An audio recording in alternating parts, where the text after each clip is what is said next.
High, আজকে মূল কনসেপ্টের first part তোমরা দেখেছো, কোনটা অ্যাটম, কোনটা মলিকুল, কোনটা এলিমেন্ট, ঠিক আছে, কোনটা কম্পাউন্ড সাবস্ট্যান্স, ঠিক আছে। আজকে পড়াবো আর একটা কনফিউজিং টপিক, সেটা হচ্ছে কি অ্যাটমিক মাস ইউনিট কি, ঠিক আছে, রিলেটিভ মাস ইউনিট কি, গ্রাম অ্যাটমিক মাস কি, অ্যাবসলিউট অ্যাটমিক মাস কি, সেটা পড়াবো, ঠিক আছে। কনফিউজিং টপিক, খুব ভালোভাবে বোঝো।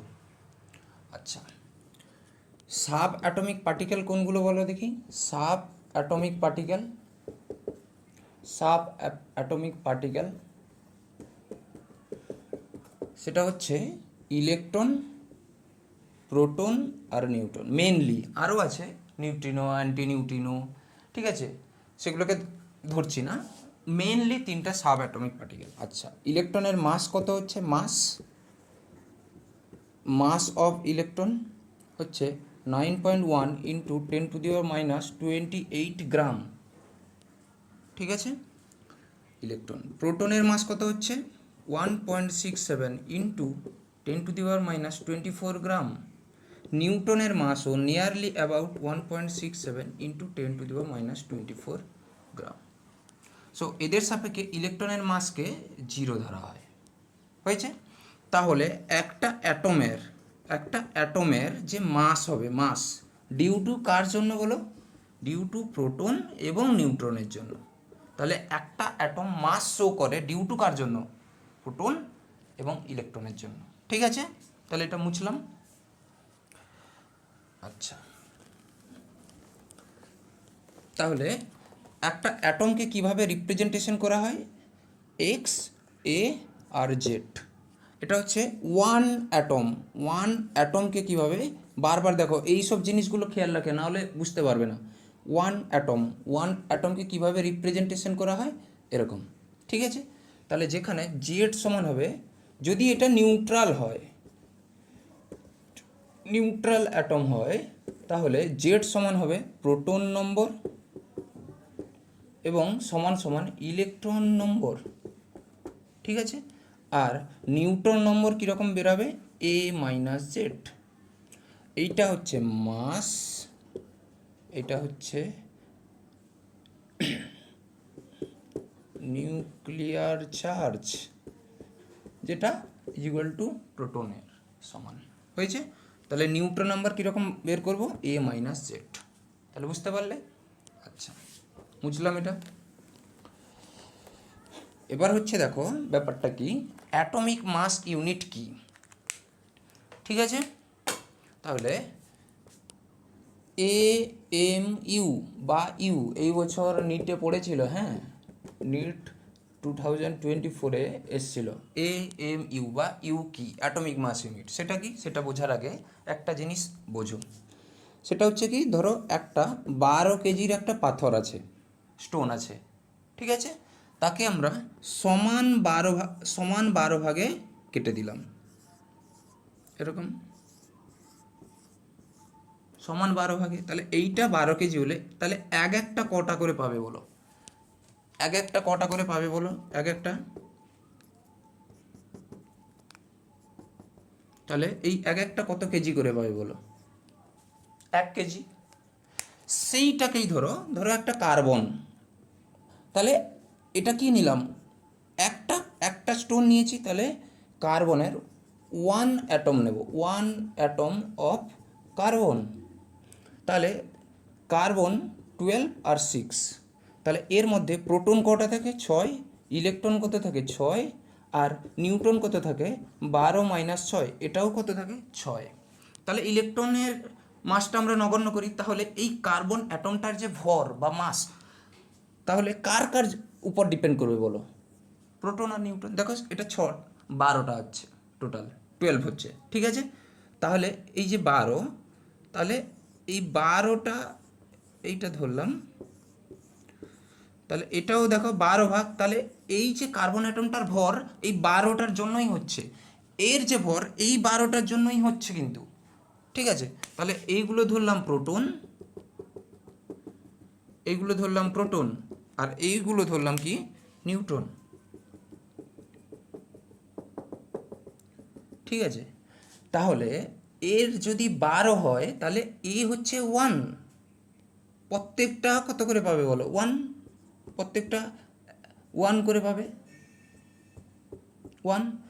এই 1কে বলা হয় AMU, মানে একটা প্রোটনের ভরকেই কত বলা হয়? AMU। তাহলে টোটাল কত এমইউ আছে বলো? 12। তাহলে কার্বনের একটা অ্যাটমের ভর কত হবে বলো? 1 AMU। তাহলে একটা অ্যাটম, শুধু একটা অ্যাটম নিয়েছি, তাহলে তার ভর কত হবে বলো? AMU। কারণ একটা প্রোটনের ভর কত হচ্ছে? 1 AMU। তাহলে 1 AMU জিনিসটা মানে কি বলো? তাহলে বুঝতে পারলে? মুছলাম এটা। তাহলে 1 AMU মানে কি বলো? তাহলে 1 AMU কথাটার হচ্ছে, যদি 1 কার্বন অ্যাটম ধরি, তাহলে 1/12 হচ্ছে 1 AMU। কারণ কি 1 AMU মানে কি টোটালটা 12 আর একটা ধরছি, তাহলে 1/12। যদি আমি 1 নাইট্রোজেন অ্যাটম নিতাম তাহলে কত হতো? 1/14, মানে 1 AMU। মানে যদি আমি 1 অক্সিজেন অ্যাটম নিতাম তাহলে 1/16 হতো। 1 AMU সমান। কি আমার কথাটা বুঝতে পারলে কিনা বলো? তাহলে 1 AMU বা ইউ বুঝতে পারলে? একটা প্রোটনের ভর।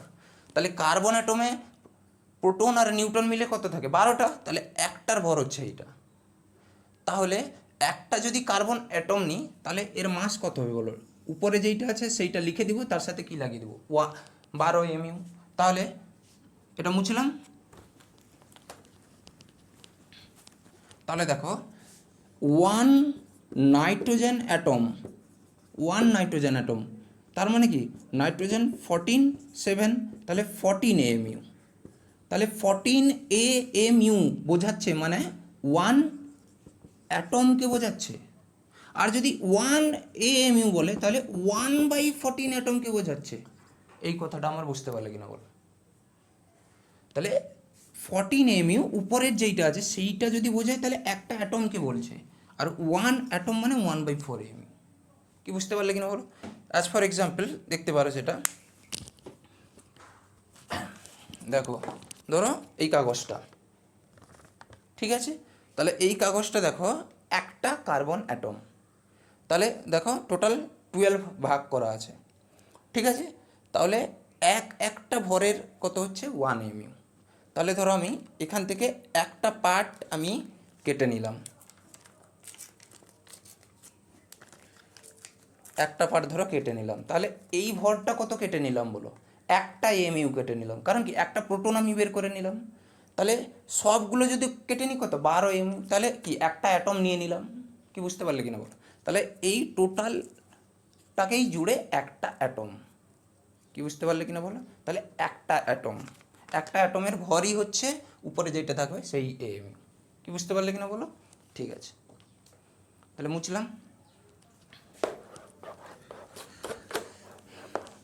আচ্ছা, তাহলে 1 AMU কি বুঝতে পারলে? 1 AMU, 1 AMU সেইটা মানে হচ্ছে 1 অ্যাটমের মাস। 1 অ্যাটমের মাস হচ্ছে 1 AMU। দেখো এইটা কি প্রবলেম হলো কেমিস্ট্রিতে? যখন কেমিস্ট্রিতে ল্যাবে কাজ করা হয় তখন একটা অ্যাটম নিয়ে কাজ করা সম্ভব নয়। কি বুঝতে পারলে কিনা বলো? কারণ হচ্ছে, তুমি ভাবো একটা অ্যাটম নিয়ে কেমিস্ট্রি সম্ভব? কেমিস্ট্রি প্র্যাকটিক্যালে কাজ করা। এই জন্য বিজ্ঞানীরা মানে সায়েন্টিস্টরা কী করলো, 1 অ্যাটমকে যদি এক গুচ্ছ অ্যাটম আনা যায় তাহলে সেইটাকে নিয়ে ল্যাবে কাজ করা সম্ভব। তাহলে সেইখান থেকে কি হলো, অ্যাভোগাড্রো নাম্বার 0.23, এইটা কি বলো দেখি? অ্যাটম। এই অ্যাটমটা নেওয়া হলো, আর এটা কোথা থেকে এলো? মোল কনসেপ্টে বলা হবে। তাহলে এই অ্যাটম, তাহলে একটা অ্যাটমের ভর 1 AMU মানে হচ্ছে 1 AMU হচ্ছে একটা অ্যাটমের,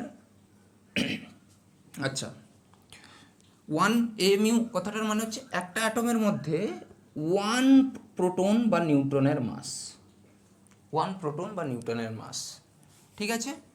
আর এবার কি করলো সায়েন্টিস্টরা, এইটা অ্যাটম নিল, তখন তার মাস কী হবে? ঠিক আছে, ধরো আমি লিখলাম কার্বন 12 6, তাহলে এইটা যদি ওয়ান অ্যাটম নিই, ঠিক আছে, তাহলে এটা হবে 12 mu। তাহলে উপরের যেইটা যদি আমি এমইউতে লিখি তাহলে কটা অ্যাটম নেব? একটা। আচ্ছা, উপরে যদি আমি 12 গ্রাম লিখে দিই, এর জায়গায় এই এমইউর জায়গায় যদি 12 গ্রাম নিই, তাহলে হবে কত? 0.623 ইন্টু 10⁻23টা কি অ্যাটম। তাহলে 12 গ্রাম নিয়ে আমরা কাজ করতে পারবো। কি বুঝতে পারলে কিনা বলো? তাহলে 12 গ্রাম মানে এতটা অ্যাটম, তাহলে এতটা অ্যাটম নিয়ে আমরা কাজ করতে পারবো কিনা সম্ভব। আর এটাকেই হলো গ্রাম অ্যাটমিক মাস। কি বুঝতে পারলে কিনা বলো? তাহলে এটারই নাম হলো কি? গ্রাম অ্যাটমিক মাস। তাহলে বুঝতে পারলে এএমইউ কি জিনিস আর গ্রাম অ্যাটমিক মাস কি জিনিস।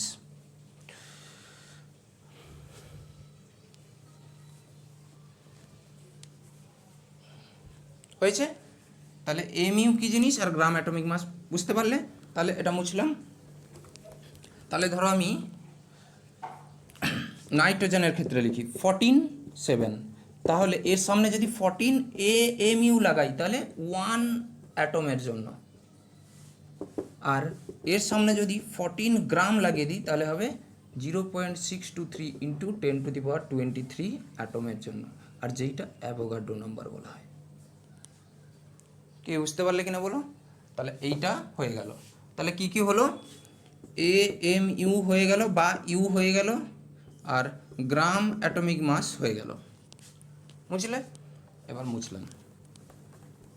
এবার এসো রিলেটিভ অ্যাটমিক মাস। আচ্ছা, তাহলে 1 AMU মানে 1 প্রোটন অর 1 নিউট্রন। তাহলে 1 প্রোটনের মাস কত ছিল? 1.67 ইন্টু 10⁻24 গ্রাম। কি বুঝতে পারলে কিনা বলো? তাহলে একটা প্রোটন এর মাস হচ্ছে কত? এইটা। তাহলে তাহলে একটা প্রোটনের মাস হচ্ছে এইটা। তাহলে একটা কার্বন অ্যাটমে কটা প্রোটন আর নিউট্রন থাকে? 12 AMU। তাহলে 12 ইন্টু 1.67 এমইউ এর জায়গায় 1.67 ইন্টু 10⁻24 গ্রাম লাগিয়ে দিলাম।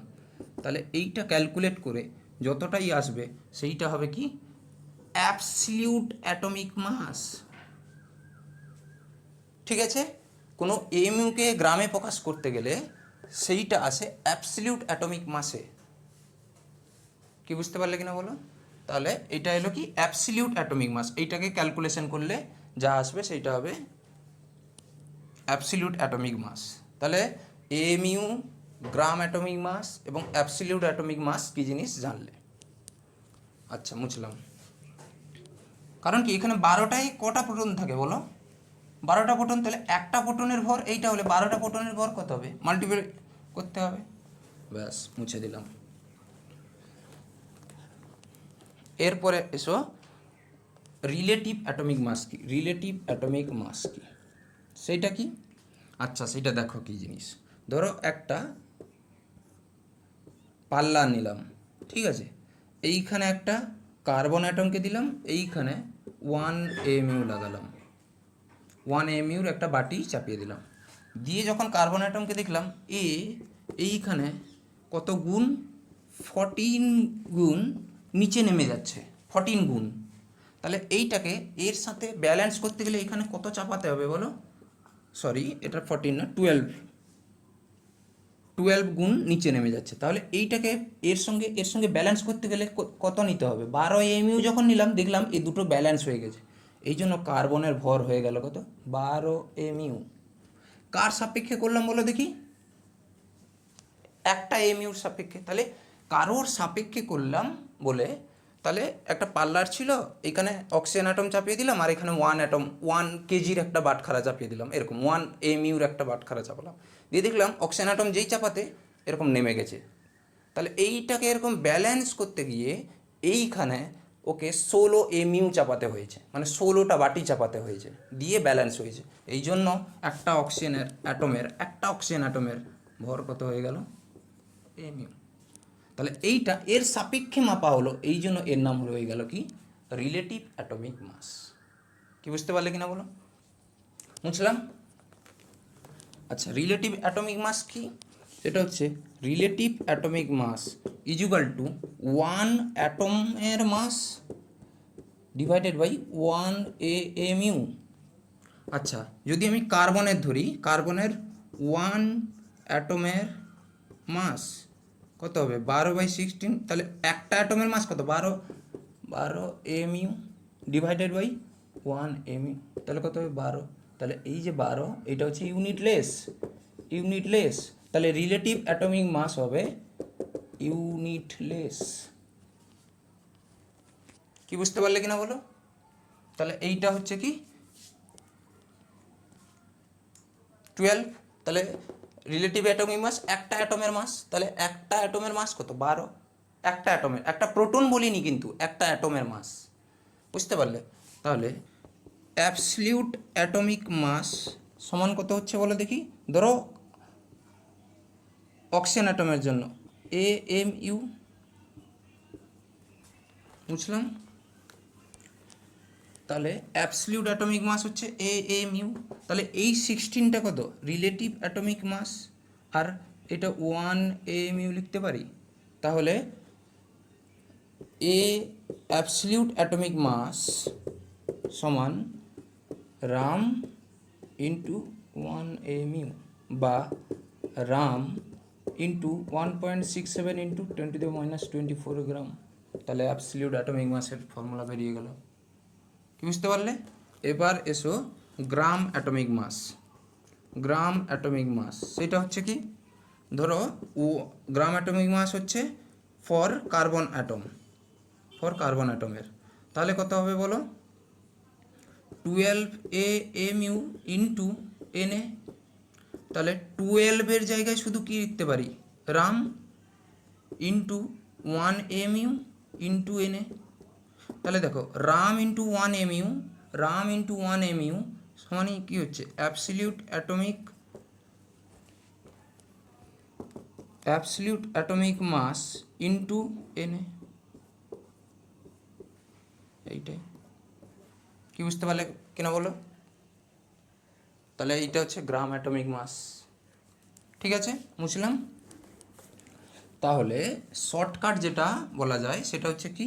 একটা কার্বন 12 6, তাহলে এর উপরে যেইটা আছে সেইটা যদি শুধু 12 লিখে দিই, তাহলে এইটা তোমাকে কি বোঝালো? রিলেটিভ অ্যাটমিক মাস বোঝালো। এইটা যদি 12 AMU লিখে দিই, তাহলে এটা হচ্ছে অ্যাবসলিউট কি বোঝাবে? অ্যাবসলিউট অ্যাটমিক মাস বোঝাবে। আর এটা 1 অ্যাটমের ক্ষেত্রে 1 অ্যাটম। আচ্ছা, এইটা যদি 12 গ্রাম লিখে দিই, তাহলে এইটা হবে গ্রাম অ্যাটমিক মাস। আর এইটা Na অ্যাটমের জন্য কি? এইটা হচ্ছে আলটিমেট কথা। তাহলে আর হচ্ছে AMU মানে হচ্ছে 1 প্রোটন অর নিউটনের মাস, যার ভ্যালু হচ্ছে 1.67 ইন্টু 10⁻24 গ্রাম। হয়েছে? আর একটা অ্যাটমের ভর হচ্ছে 1 অ্যাটমের ভর হচ্ছে এইটা কার্বন অ্যাটম। আচ্ছা, অনেকের কোশ্চেন থাকতে পারে এখানে যে স্যার সবসময় কার্বন অ্যাটম দিয়ে বলা হয় কেন? মানে কার্বন অ্যাটমকে কেন স্ট্যান্ডার্ড ধরা হয়েছে AMU ক্যালকুলেশনের জন্য, রিলেটিভ অ্যাটমিক মাসের জন্য, গ্রাম অ্যাটমিক মাসের জন্য? তার কারণ হচ্ছে কার্বনটা তখন পিওর স্টেটে পাওয়া যেত। তখন না, এখনও পাওয়া যায়। কার্বন স্টেটটা খুবই পিওর স্টেটে পাওয়া যায়, এই জন্য এটাকে পিওর বলে এটাকে নেওয়া হয়েছে। এবং একে হ্যান্ডেলিং করা খুব সুবিধা হয় কার্বন সলিডকে। ঠিক আছে, এই কারণেই কার্বন অ্যাটমটাকে স্ট্যান্ডার্ড সেল হিসেবে ধরে নেওয়া হয়েছে। ঠিক আছে, এইটা হচ্ছে সব কিছু ব্যাপার। তাহলে বুঝতে পারলে 1 আলটিমেট, আরেকবার বলে দিচ্ছি, 1 AMU মানে 1 প্রোটন বা নিউট্রন, 12 AMU মানে 1 কার্বন অ্যাটম, একটা কার্বন অ্যাটম। কি বুঝতে পারলে? আর 12 গ্রাম মানে হচ্ছে Na অ্যাটম। হয়েছে? তাহলে একটা অঙ্ক করিয়ে দিলে ক্রিস্টাল ক্লিয়ার হয়ে যাবে। সেটা কি? যদি বলো দেখি 126 AMU হয়েছে, 126 AMU of HNO3, how many oxygen atom present. কি বুঝতে পারলে? তাহলে এইটা হচ্ছে যখন একের বেশি দেখতে পেয়ে যাবে তখন কি চলে আসবে? মলিকুল। তাহলে HNO3 তা একটা কি বলো দেখি? মলিকুল। তাহলে এর টোটাল মাস ক্যালকুলেট করবে, দেখবে 63 আসবে। তাহলে 63 MU-তে কটা অ্যাটম থাকে? একটা। HNO3 কি থাকে বলো? মলিকুল। তাহলে কি 63 যতটাই আছে ততটাই মলিকুল। তাহলে কার্বন 12 6, তাহলে এটা কি একটা আছে, তাহলে অ্যাটম হবে। তাহলে 12 MU-তে কত থাকতো? একটা অ্যাটম। সেইটাই লিখলাম দেখো, 63 MU-তে একটা কি মলিকুল। তাহলে এইটাকে ডবল করলে 1, কি বুঝতে পারলে কিনা বলো? তাহলে 126 MU আসবে। তাহলে কটা হবে? এটাও কত হবে? ডবল। তাহলে 2 HNO3 কী থাকবে? মলিকুল। তাহলে দুটো HNO3 কী থাকবে? মলিকুল। মুছে দিলাম। তাহলে আচ্ছা, তাহলে আমি বলেছি how many oxygen atom present. তাহলে একটা মলিকুলে HNO3 কত অক্সিজেন অ্যাটম থাকে? 3টা। তাহলে দুটো মলিকুলে কটা থাকবে বলো? 6টা অ্যাটম। তাহলে কটা অ্যাটম থাকবে? 6 অ্যাটম অফ অক্সিজেন। আমার কথাটা বুঝতে পারলে কিনা বলো? তাহলে কি করবে? যদি MU দেওয়া থাকে, তাহলে given MU mass divided by atomic mass দিলে নম্বর অফ অ্যাটম বেরাবে, হয়েছে। আর যদি given MU mass divided by